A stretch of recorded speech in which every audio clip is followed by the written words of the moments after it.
This video is brought to you by Miniature Market. Thousands of board games, miniatures, and paints, discount prices at miniaturemarket.com.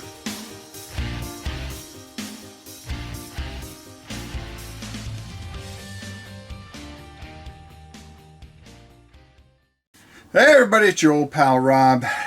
Well, it's here. Warhammer Quest Darkwater.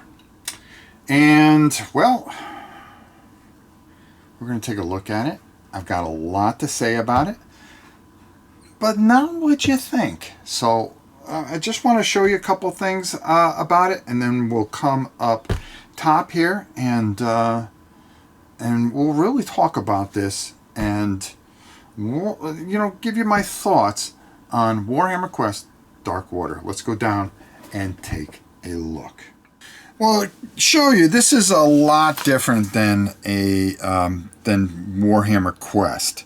Matter of fact, this is not Warhammer Quest, but it's different than the other ones, Curse City and the other ones that have come out, and has a different feel for it because all your maps are in this book, which is really kind of cool.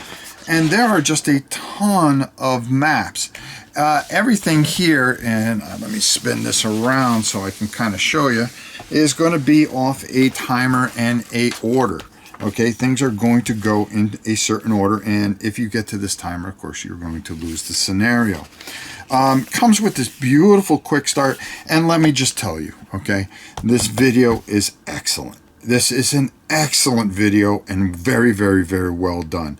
So you're going to go through this quick start, and it's going to kind of teach you everything where you're going to start off. But again, like I said, there are just so many different types of things in this book, which is really, really different because you're playing out of the book, and the quality of this book is just absolutely ridiculous. Okay, I mean, what do you expect from you know, Games Workshop? Their quality is always top notch regardless. The models are absolutely gorgeous, of course. Another, you know, something that you just come and take for granted from this company. And this has a price tag of around $250, but you are getting quite a bit of models for it and things that you can proxy if you don't feel that this game is up to snuff for you. There's a bunch of different acts, but the replayability is going to be ridiculous. One of the things that is a little different is you're going to have certain cards, and you can pay the cost of the cards by with this symbol. This is a cost, so in order to gain it, you just would, I guess, tap it, if we could say that. If I wanted to move, well, I can tap it and move, and I would be able to move whatever the movement on my card for my particular character is, and I would move along the board. If I wanted to move again, well, I would tap this to pay the cost, so I would move. Okay, and then finally, you know, it really comes down to what you want to do. A lot different than assigning dice the way you used to, where you would be able to, well, if I got this, I'd be able to do 2 attacks or so forth and so on, and things like that. I like this a lot better, and I really think this really stands out. The playthrough guide is really tremendous, and I just want to show you, as you can see, you would have attack ranges and everything else, and there is a certain amount of health that is going to come into play for each character. You're going to have your packs, and oh, here we go. That's what I want to show you. Each player, instead of taking out the card and showing you, you're going to have hit points for each one of your guys, and then what you can do as far as your movement, how far you can move, your health, your defense. That's going to be a big deal because you're going to be rolling dice, and what you're going to have to do is try to make certain hits, and then of course in defense. The rule book explains everything perfectly. Everything is done with just absolute, you know, the class that you expect from a Games Workshop game. Like I said, you can do a double attack or a double move and things like this. This is the enemy die. You're going to be able to control the enemies, so you can play it solo, of course, and of course you get plenty of great dice from our good friends over at Games Workshop. Again, explaining the core rules, everything's spelt out real well.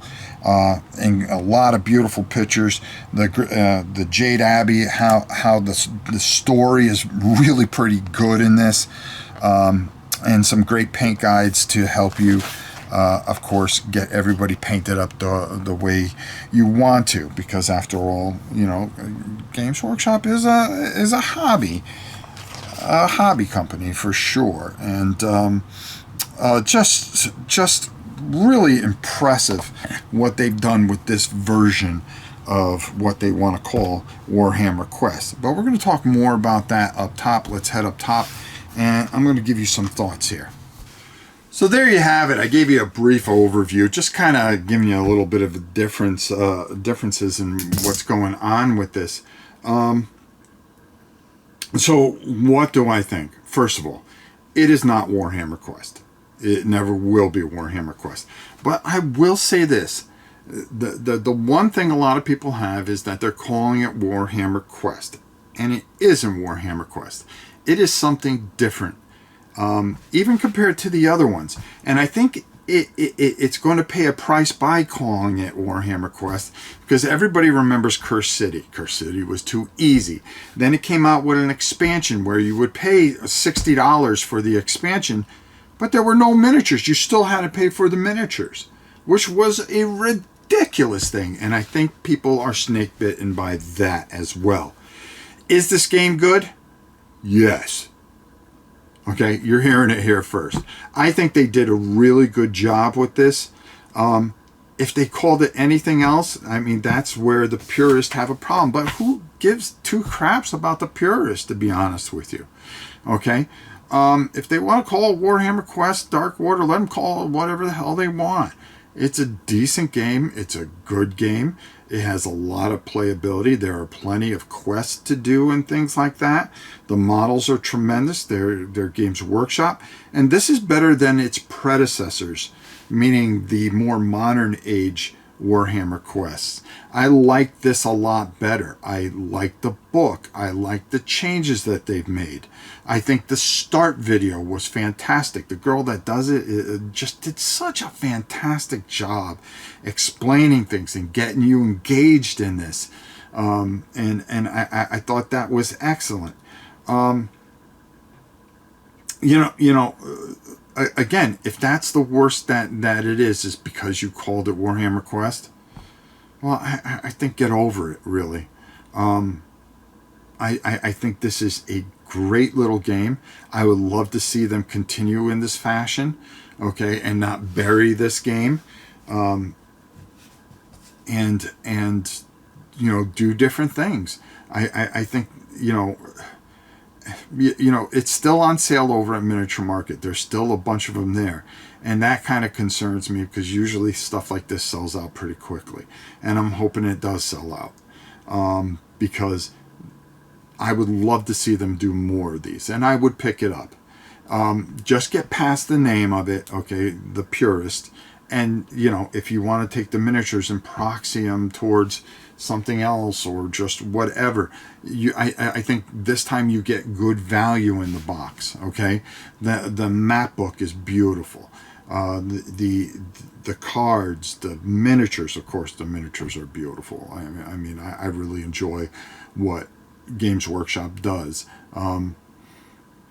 Sometimes you can't cling on to the past, and you got to kind of let things go. I have my Warhammer Quest 95, okay?